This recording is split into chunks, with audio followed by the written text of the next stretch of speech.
आता सध्या वेगवेगळ्या प्रकारचं कॉन्टेंटमध्ये तू म्हणालास तसं की लोकांना काय लागतं ह्या अपेक्षाही बघाव्या लागतात आणि आपल्यालाही आपलं एक वेगळं वर्चस्व निर्माण करायचं असतं. सो आपल्या डोक्यातही बऱ्याच गोष्टी असतात.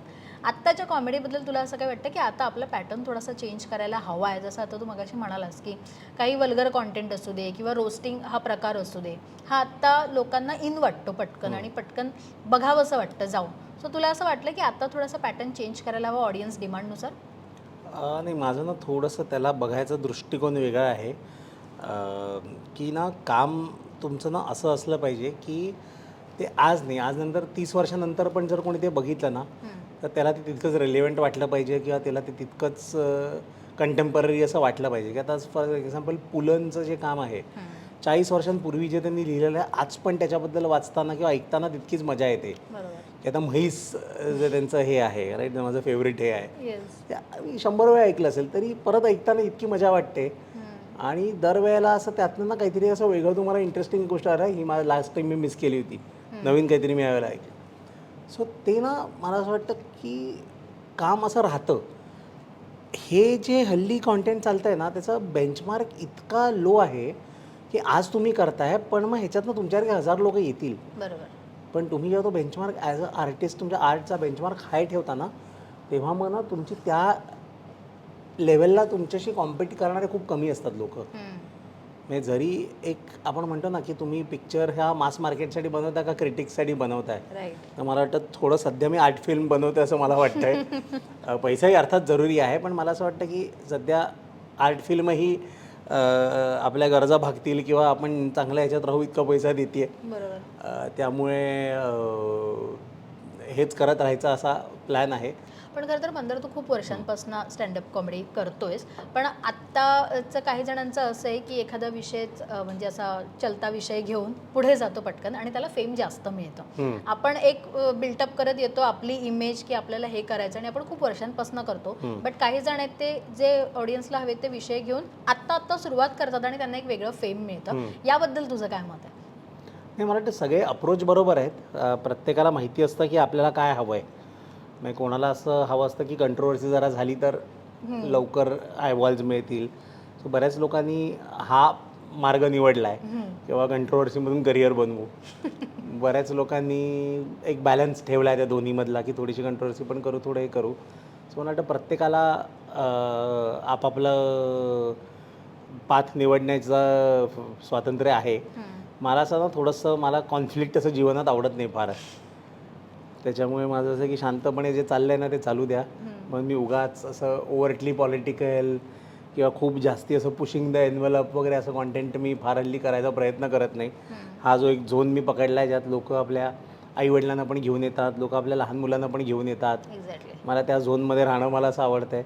कारण मला बरेचदा हे वाटतं की लोकांना हल्ली स्टँडअपमध्ये पण तुम्ही बघत असाल तर मध्येच असं इमोशनल अँगल टाकतात. की स्टँडअप कॉमेडी शोमध्ये मध्येच तुम्ही बघता लोक डोळे पुसतायत मग हसतायत. आणि मला असं वाटतं यार आपण कमेडियन आहोत ना, लोक आपला स्ट्रेस विसरण्यासाठी आलेत. लोकांना जर इमोशनलच व्हायचं असेल तर माहेरची साडी बघतील ना. की ते माझ्या शोला काय हवं मग त्यांनी. राईट. आत्ताचे जे म्हणजे स्टँडअप कॉमेडियन जेव्हापासून सुरू झाली आहे, पण विषय हाताळताना खूप आत्ता काळजी घ्यावी लागते. पहिले तसं काही एवढं फार त्याच्याविषयी आपण जास्त विचार नाही करायचो. पण आता एखादा वर्ड चुकीचा गेला, एखाद्या समूहाबद्दल आपण पटकन काहीतरी कॉमेडी केली तर खूप जास्त आपल्याला भोगावं लागतं. कदाचित मग ते आपल्या करिअरवरही येऊ शकतं. ही भीती आत्ता सुरू झाली कारण तू खूप वर्षांपासून करतोय. सो आत्ता जर बघितलं तर मग न्यूज बनतात आणि मग पुन्हा करिअर सगळं त्याच्यावर आपलं दावावर लावलेलं असतं. आपण ते त्याबद्दल काय सांगशील? नाही, हे ना सुदैवाने काय झालं, मी जेव्हा सुरुवात केली होती ना त्याच्या जस्ट आधी तो एक रोस्ट नावाचा एक कार्यक्रम झाला होता आणि त्यावर केसेस वगैरे झाल्या होत्या. आणि त्यावेळेस थोडंसं ना सगळे सावध झाले होते की बाबा आता ना लोकांचा जो टॉलरन्स आहे तो कमी झालेला आहे. आणि केस होतात. म्हणजे पूर्वी काय व्हायचं, नुसतं लोक निषेध करायचे, आर्टिकल यायचे, लोक बोलायचे.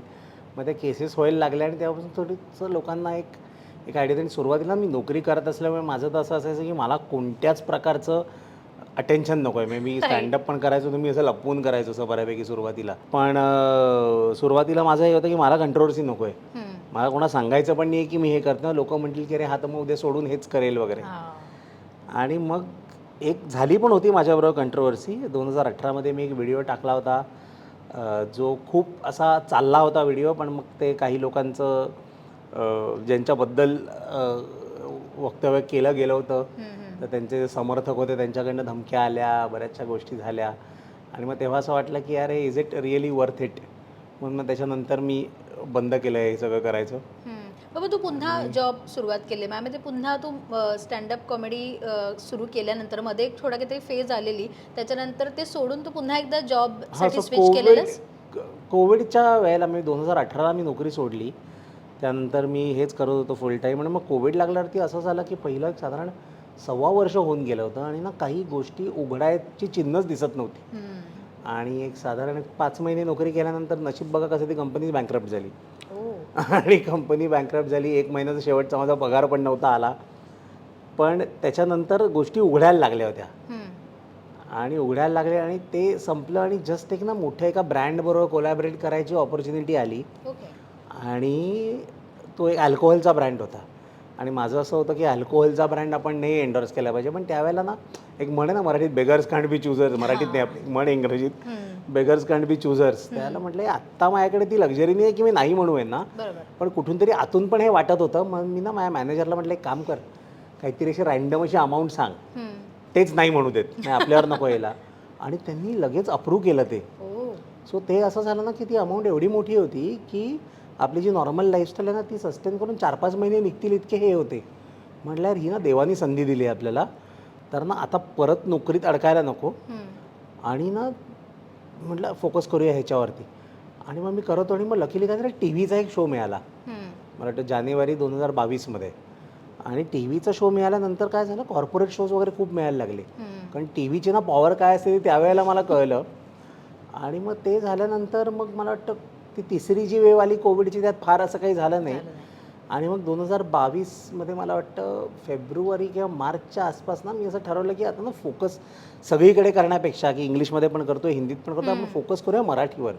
कारण मराठीत ना मार्केट नव्हतं पण मराठीत कॉम्पिटिशन पण नव्हती आणि मला स्वतःला मराठीत परफॉर्म करताना जितकं रिलॅक्स्ड वाटतं कम्फर्टेबल वाटतं तितकं मला दुसऱ्या भाषांमध्ये नाही वाटत. मी म्हटलं मराठीवर फोकस करूया आणि मग मराठीवर फोकस करूया म्हटलं. मग म्हटलं काय आपण असं केलं की त्यांनी लोकांना ते जास्ती रिलेटेबल वाटेल. तर म्हटलं लग्नासारखा विषयच नाही ना दुसरा. म्हणून शुभमंगल सावधान शो लिहायला सुरुवात केली आणि मग पहिले लग्नाबद्दल होतं. म्हटलं मग लग्नानंतरच्या लाईफबद्दल पण तो बोललं पाहिजे. तो असा करता करता तो माझा 2 तासाचा शो झाला.